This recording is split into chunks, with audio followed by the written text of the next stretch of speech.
Hey, welcome to our explainer. I want you to imagine something. Imagine you get a letter tomorrow and it says a brand new highway is being planned, and the route goes right through your living room. It sounds totally impossible, right? But it happens. Today, we're diving into the really powerful and, yeah, controversial government power that makes it possible: eminent domain. So let's just get right to it and ask the big question up front. Can the government actually legally take your private property? Well, the short answer is yes. But, and this is a huge but, the full story is way, way more complicated than that. So here's our game plan for today. We're going to start with the basic conflict, your land versus the public's need. Then we'll define what eminent domain actually is. After that, we'll get into the three big rules that keep this power from getting out of control. We'll see how it works in practice, and then we'll wrap it all up. All right, first up, let's really frame the problem here.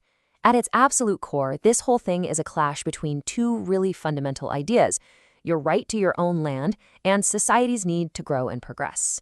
So which one wins out? I mean, just think about it for a second. The right to own and enjoy your property is one of the most basic rights we have.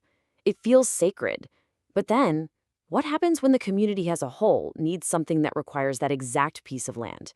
A new highway to fix that terrible traffic, a power line to bring electricity to a whole town, or a new school for the kids. This is exactly where it gets sticky. So how in the world does the government try to resolve this tension? Well, the answer is a legal power called eminent domain. So let's get a really clear definition of what this extraordinary power actually is. Okay, to put it simply, eminent domain is the government's power to take private property, but only for a public purpose. Now, this isn't a power that comes from some random law that was passed last year. Nope, it's considered an inherent power. It's just a fundamental part of what it means for government to be a government. I mean, without it, could you imagine trying to build something like a national highway system or a massive dam? It would be almost impossible. Now, it is absolutely vital to understand this key difference. Eminent domain is about the government taking your property, which means they're required to pay you for it. This is completely different from something called police power, which is when government just regulates how you use your property. Think about zoning laws, for example. When they just regulate, compensation isn't required. You could say it's the difference between the government taking your house away and the government just telling you what color you're allowed to paint it. Big difference. But, and this is a really big but, this power is definitely not a blank check for the government to do whatever it wants. It is strictly limited by some very important safeguards. And that brings us to the three big rules that every single one of these actions has to follow. So, for the government to take someone's property, three conditions are completely non-negotiable. First, it has to be for public use. It can't just be for some private developer's fancy new project. Second, the owner has to receive what's called just compensation. They can't just be lowballed on the price. And third, due process has to be followed. And that means you have the right to challenge it in court. And here's the key thing to remember about these rules.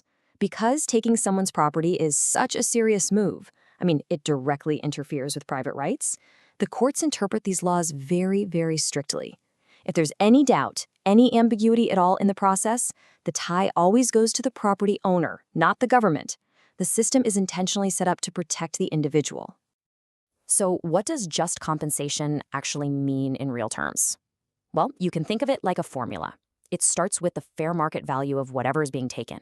Then you add something called consequential damages. So let's say they take the front half of your store's parking lot, which makes it way harder for customers to get in. That's a damage you get paid for. But then you have to subtract consequential benefits. So if that new road they build brings thousands of new customers right past your store, that new value gets factored in too. The whole point is to make the owner financially whole again. Okay, so that's all the theory. But what does this actually look like when it happens in the real world? Let's jump into our fourth section, power in practice. Let's take a look at a real-world case from the Philippines. The national power company needed to build this massive new transmission line. The only problem, the best route went straight through privately owned land. So after negotiations with the landowners didn't work out, the company had to go to court to, as the case file says, expropriate upon payment of just compensation. This case is really a perfect illustration of the principles we've been talking about. You have a clear public use, providing reliable electricity for everyone. The process involved going to court, which satisfies due process, and the entire thing was based on the promise of paying just compensation. This shows the whole framework in action for a huge infrastructure project. So all of this brings us to our final and maybe our most important point. This incredible power is always, always held in check. It's all about finding that difficult but absolutely essential balance between progress and our individual rights. It is so crucial to get this. Eminent domain is not some absolute unstoppable force. You should really think of it as a carefully balanced equation, one that's constantly weighing the needs of the many against the fundamental rights of the few. So if you remember one thing, remember this.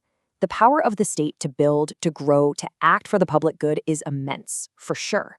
But it is always, always held in check by the fundamental, constitutionally protected rights of every single citizen.